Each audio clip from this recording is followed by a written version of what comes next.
Reibike on kolmerattaline tõukeratas, mida saab juhtida ühe käega ja millega edasiliikumiseks ei pea jalaga korduvalt hoogu lükkama.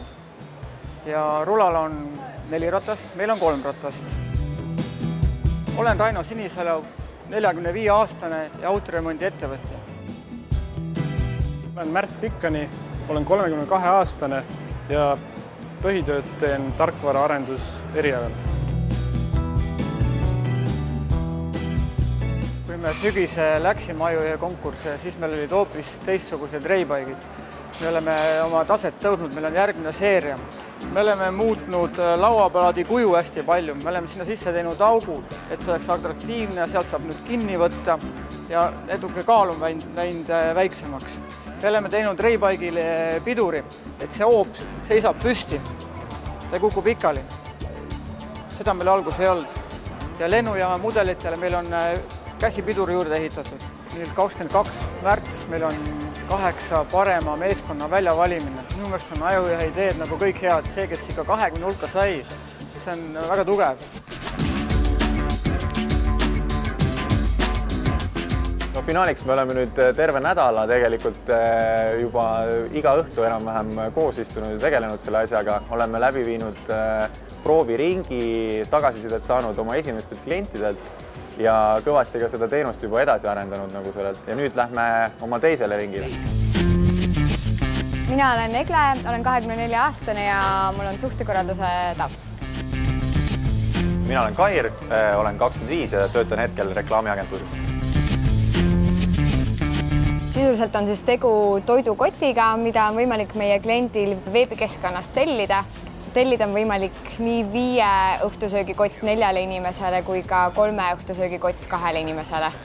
Ja toidukott siis tuleb koos Eesti selliste tunnustatud toidublogijate poolt kokku pandud retseptidega, mis on siis lihtsalt valmistatavad ja milleks nagu väga palju eelteadmisi ei olegi vaja. Näiteks siin on üks retsept kana veinikoore kastmes. Tuleb välja võtta vaid pahukoor, sibul, kanakoivad, sul on siin sinepit, riisi, küüslauku, peterselli ja tegelikult ka vein, mida sul on vaja kastme valmistamisel kasutada ja nendest oma õhtusöök kokku valmistada.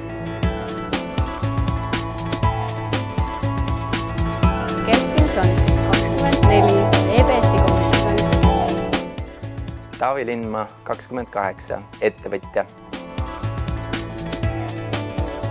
Omibooks.com on selline keskkond, kus saab ise teha digitaalseid lasteraamatuid.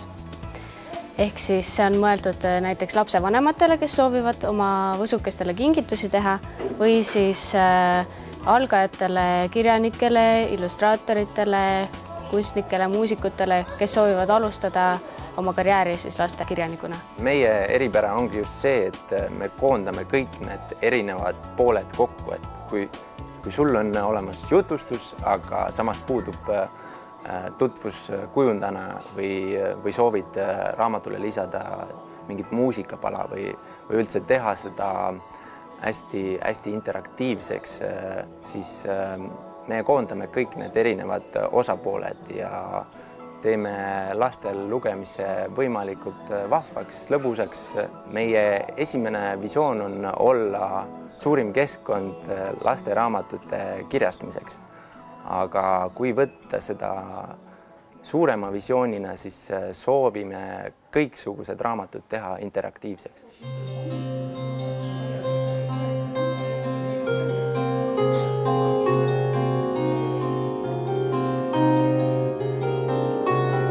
Olen Sven Forsell, 35-aastane ja erialalt olen mööblitisler.